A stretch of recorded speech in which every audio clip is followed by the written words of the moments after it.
Hello, Silver Soul. Okay. The thing is, you seem to understand my position on metaphysics really well, so well that it's hard for me to understand what you're disagreeing with.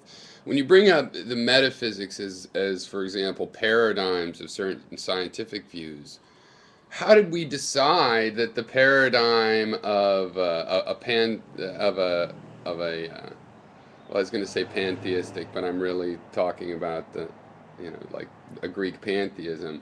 A metaphysics of that. How do you determine the difference between that and then the metaphysics of a Newtonian system? And then, oh, the paradigm in the Newtonian system is overturned by two competing, not entirely compatible paradigms of relativity and quantum mechanics. How do you tell the difference between which of those paradigms you're going to believe in, which of those you're going to adopt for your science?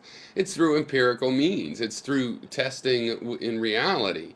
It's similar to your point about that. Oh, well, you can't explain how a dog behaves with physics.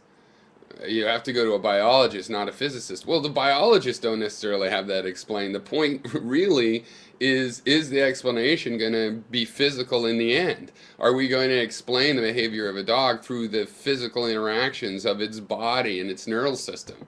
Well, I presume yes, that we will. So it doesn't matter if it's by historical accident where we are right now, we have explanations that are satisfactory to us.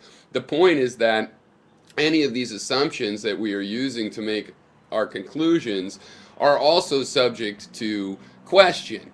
Now, we might not have questioned them yet, but I see no reason to call them metaphysics simply because we haven't questioned them yet, when metaphysics means that there will be no physical way to question them, no empirical way. And I say the practicality of metaphysics, that is really just a thought experiment.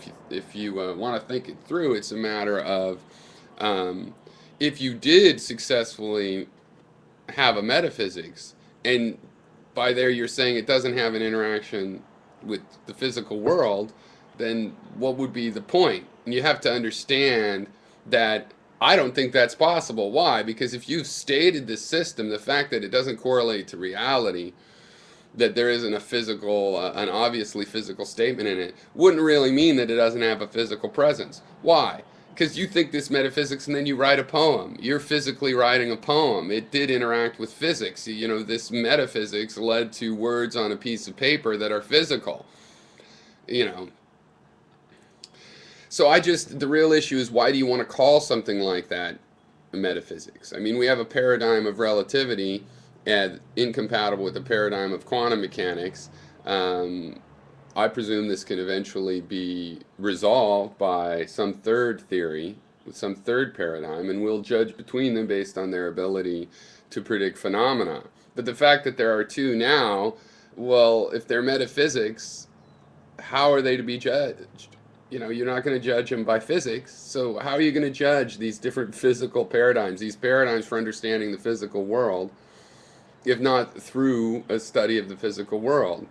Now, I have a metaphysics. You could call it a metaphysics if you want. I don't call it that for various reasons I'm trying to describe.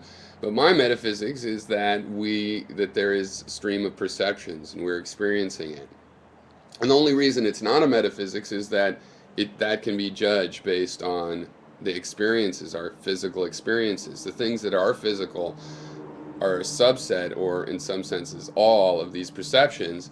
And so, is that a metaphysical claim that we're having perceptions that we then, use to find what we consider physical?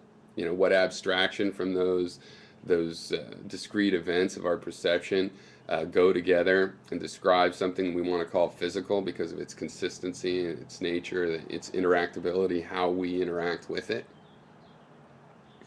See, to call that a metaphysics is fine if by metaphysics you simply mean, if A leads to B and B leads to C, then A is the metaphysics of the situation. Why? Because it's the unproved principle. But I don't consider that metaphysical, because I say just because I haven't proved A yet on a physical basis, I'm still on the hook for that.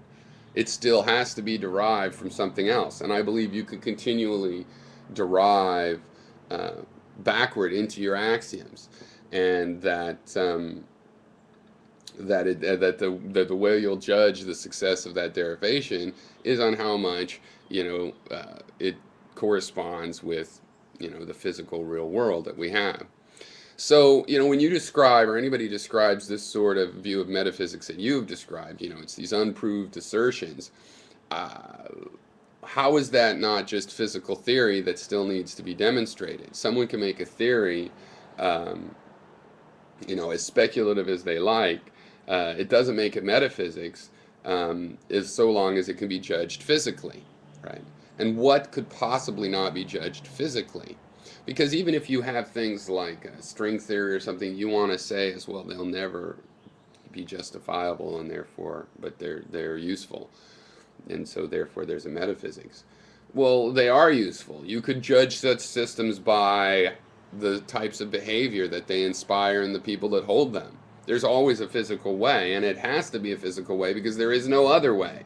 Anything that interacts with you is physical, and you're going to have something that interacts with you in order to make a judgment on it. And therefore, it'll be judged on a physical basis. All right. Cheers. Thanks for the video. I'm ready to talk metaphysics if you like again. Okay. Cheers. Thanks so much. Bye.